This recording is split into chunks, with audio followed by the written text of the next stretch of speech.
അസ്സലാമു അലൈക്കും വറഹ്മത്തുള്ളാഹി വബറകാതുഹു.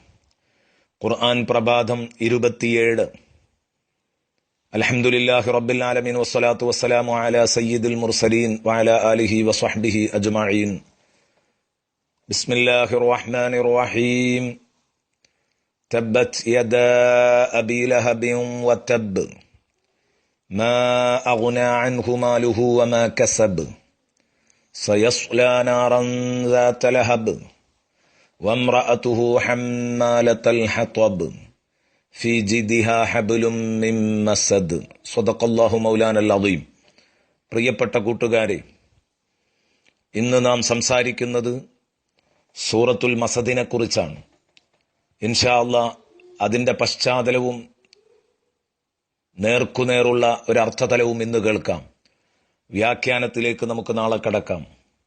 സയ്യിദുനാ വ ഹബീബുനാ റസൂലുള്ളാഹി സ്വല്ലല്ലാഹു അലൈഹി വസല്ലമ തങ്ങൾ പ്രബോധന ഫീൽഡിലേക്ക് ഇറങ്ങി വരുമ്പോൾ പ്രബോധനത്തിന്റെ ആദ്യഘട്ടത്തിൽ അല്ലാഹു തആല മുത്തുനബിയോട് പറഞ്ഞു, നാട്ടുകാരോട് പ്രബോധനം നടത്തുന്നതിന്റെ മുമ്പ് വഅൻസിർ അശീറതകൽ അഖ്റബീൻ, നബിയെ തങ്ങളുടെ അടുത്ത ബന്ധുക്കളെ വിളിച്ച് തങ്ങൾ പ്രബോധനം ചെയ്യണം എന്ന കൽപ്പന വരുന്നു. നബി സല്ലല്ലാഹു അലൈഹി വസല്ലമ തങ്ങൾ സ്വഫാ കുന്നിൽ കയറിക്കൊണ്ട് ഉറക്ക വിളിച്ചു പറയുന്നു, യാ സ്വബാഹ. അതിരാവിലെ വെളുപ്പാങ്കാലത്ത് മുത്തുനബി സല്ലല്ലാഹു അലൈഹി വസല്ലം എല്ലാവരെയും വിളിച്ചു കൂട്ടുന്നു. എല്ലാവരും വരുന്നു. ഖുറൈശി കുടുംബങ്ങളിൽ നിന്നുള്ള എല്ലാ ആളുകളും പ്രതിനിധികളും അവിടെ വന്നെത്തിയപ്പോൾ മുത്തുനബി സല്ലല്ലാഹു അലൈഹി വസല്ലമ തങ്ങൾ അവരോട് ചോദിക്കുകയാണ്, അല്ല, നിങ്ങളെന്താണ് പറയുന്നത്? നിങ്ങളുടെ മുമ്പിൽ ഞാനിപ്പോൾ പറയുകയാണ്, ഈ മലയുടെ പിൻഭാഗത്ത് നിന്ന് ഒരു ശത്രുപട നിങ്ങളെ കൈകാര്യം ചെയ്യാൻ വേണ്ടി വരുന്നുണ്ട് എന്ന് ഞാൻ പറയുകയാണെങ്കിൽ നിങ്ങളത് അംഗീകരിക്കുമോ? നിങ്ങൾ എന്നെ വിശ്വസിക്കുമോ? അകുന്തും തുസദ്ദിഖൂനി, നിങ്ങൾ എന്നെ വിശ്വസിക്കുമോ എന്ന് മുത്തുനബി ചോദിച്ചപ്പോൾ അവർ പറഞ്ഞു, നഅം, യെസ്. നിന്നെ വിശ്വസിക്കാതിരിക്കാൻ എന്താ മുഹമ്മദേ? ഇന്നുവരെ ഈ 40 വയസ്സുവരെ നിന്റെ ജീവിതത്തിൽ നീ ഒരു കളവും പറഞ്ഞിട്ടില്ലല്ലോ. അതുവരെ മുത്തുനബി അല്ലമീനാണ്. എല്ലാം അവർ അംഗീകരിക്കുന്നുണ്ട്. മുത്തുനബിയുടെ വ്യക്തി പരിശുദ്ധി അവർ സമ്മതിക്കുന്നുണ്ട്. പക്ഷേ നബിതങ്ങൾ ആ സമയം മുതലെടുത്തുകൊണ്ട് പറഞ്ഞു, ഫഇന്നീ നദീറുൽ ലക്കും ബൈന യദൈ സഅ, എങ്കിൽ നാളെ ഒരു കടുത്ത അദാബ് വരാനുണ്ട്, ഖിയാമത്ത് നാൾ വരാനുണ്ട്. ഈ ജീവിതമല്ല ജീവിതം, നാളെ ഒരു ജീവിതമുണ്ടെന്ന് നിങ്ങൾക്ക് താക്കീതു നൽകാനാണ്, അങ്ങനെയുള്ള ഒരു താക്കീതുകാരനായിട്ടാണ് ഞാൻ നിങ്ങളുടെ മുമ്പിൽ വന്നത് എന്ന് ഹബീബായ റസൂലുള്ളാഹി സ്വല്ലല്ലാഹി അലൈഹി വസല്ലം തങ്ങൾ പറഞ്ഞ മാത്രയിൽ അതാ അബൂ ലഹബ് പറയുന്നു, തബ്ബൻ ലക യാ മുഹമ്മദ്, മുഹമ്മദേ നശിച്ചു പോവട്ടെ നീ. അലിഹാദാ ജമഅതനാ, ഇതിനാണോ ഈ ഒഴിവില്ലാത്ത സമയത്ത് നീ ഞങ്ങളെ വിളിച്ചുകൂട്ടിയത് എന്ന് ചോദിച്ച മുത്തുനബി സല്ലല്ലാഹു അലൈഹി വസല്ലമ തങ്ങൾക്ക് നാശം വലിച്ചെറിഞ്ഞ് നബി സല്ലല്ലാഹു അലൈഹി വസല്ലമ തങ്ങളെ പഴിച്ചപ്പോഴാണ് ഈ ആയത്തിറങ്ങുന്നത്. ബിസ്മില്ലാഹിർ റഹ്മാനിർ റഹീം. തബ്ബത് യദാ അബീ ലഹബിൻ വതബ്, അബൂലഹബിന്റെ 2 കൈകളും നശിച്ചു പോകട്ടെ. മുത്തുനബിയെ എറിയാനായി ആ കൈകളിൽ കല്ലെടുത്തോങ്ങിയിരുന്ന അബൂജഹലിന്റെ കൈകൾ നശിച്ചു പോകട്ടെ.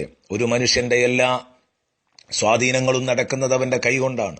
അതുകൊണ്ട് അവന്റെ കൈകൾ നശിക്കട്ടെ എന്ന് പറഞ്ഞു. വതബ്, അല്ല, അവൻ തന്നെ നശിക്കട്ടെ എന്ന് പറഞ്ഞുകൊണ്ട് അവനെതിരെ ശാപ പ്രാർത്ഥന നടത്തുകയാണ്. തബ്ബത് യദാ അബീ ലഹബിൻ വതബ് മാ അഗ്നാ അൻഹു മാലുഹു വമാ കസബ്.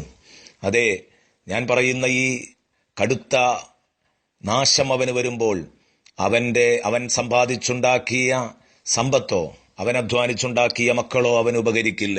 മാ അഗ്നാ അൻഹു മാലുഹു വമാ കസബ് സയസ്ലാ നാറൻ ذات ലഹബിൻ വംറഅതുഹു ഹമ്മാലത്തൽ ഹതബ്. സയസ്ലാ, പിന്നീട് അവൻ പ്രവേശിക്കേണ്ടി വരും. ദുനിയാവിൽ അവന് നാശം വരും, അവന്റെ സമ്പത്തിനും മക്കൾക്കും നാശം വരും.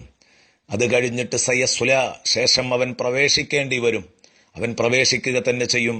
നാറൻ ذات ലഹബ്, കത്തിജ്വലിക്കുന്ന നരകത്തിൽ പ്രവേശിക്കേണ്ടി വരും. ഇൻഷാ അല്ലാഹ് ഇതിന്റെ വിശദീകരണമൊക്കെ നാം തഫ്സീറിൽ പറയും. കത്തിജ്വലിക്കുന്ന നരകത്തിൽ അവൻ പ്രവേശിക്കേണ്ടി വരും. അവൻ മാത്രമോ അല്ല, ഇവനോടൊപ്പം മുത്തുനബി സല്ലല്ലാഹു അലൈഹി വസല്ലമ തങ്ങളെ വിമർശിക്കാൻ എന്നും മുന്നിലുണ്ടായിരുന്ന ആ സംഭവതലങ്ങളൊക്കെ നമുക്ക് പിന്നീട് പറയാം. അവന്റെ സ്വന്തം ഭാര്യ ഉമ്മു ജമീലും അവന്റെ കെട്ടിയോളും ഒംറഅതുഹു അവന്റെ കെട്ടിയോളും ഉണ്ടാകും അവന്റെ കൂടെ തന്നെ നരകത്തില്. ഹമ്മാലത്തൽ ഹത്വബ് ആ വിറക് കെട്ടി പെണ്ണ്, അവളെയാണ് ഞാൻ ഇതുകൊണ്ട് ഉദ്ദേശിച്ചത്. സയ്യിദുനാ റസൂലുള്ളാഹി സ്വല്ലല്ലാഹു അലൈഹി വസല്ലമ തങ്ങളുടെ മൂത്തമ്മയെക്കുറിച്ച്, മുത്താപ്പയായ അബൂലഹബിന്റെ ഭാര്യയെക്കുറിച്ച് വിറകുകെട്ടിപ്പെണ്ണ് എന്ന് വിളിക്കാനുണ്ടായ കാരണം എന്തുകൊണ്ടാണ്? മുത്തുനബി സല്ലല്ലാഹു അലൈഹി വസല്ലമ തങ്ങളുടെ വഴിയിൽ മുള്ള് വിതക്കുന്നവളായിരുന്നു ഇവൾ എന്നതുകൊണ്ടാണ്. വിശദീകരണം പറയുമ്പോൾ നമുക്ക് കൂടുതൽ പറയാം. ഫീ ജീദിഹാ ഹബ്ലും മിൻ മസദ് അവളുടെ കഴുത്തിൽ അതാ നാരുകൊണ്ടുള്ള ഒരു മാല, ഒരു കയറ് അവളുടെ കഴുത്തിലുണ്ട്. നരകത്തിലെ തീ കൊണ്ടുണ്ടാക്കി തീർത്ത ഒരു നാര് എന്നാണ് ഇതുകൊണ്ട് ഉദ്ദേശിക്കുന്നത് എന്നും അർത്ഥമുണ്ട്.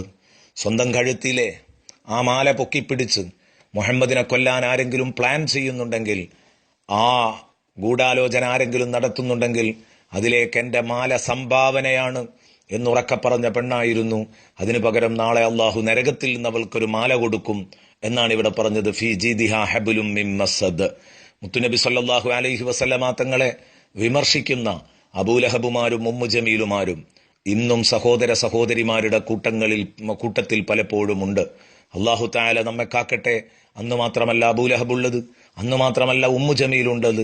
മുത്തുനബിയുടെ വിരോധികൾ ആയ പുരുഷന്മാർ അബൂലഹബുമാരും സ്ത്രീകൾ ഉമ്മു ജമീലുമാരുമാണ്.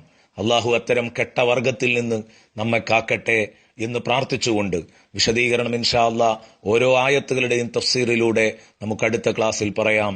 അസ്സലാമു അലൈക്കും വറഹ്മത്തുള്ളാഹി വബറകാതുഹു.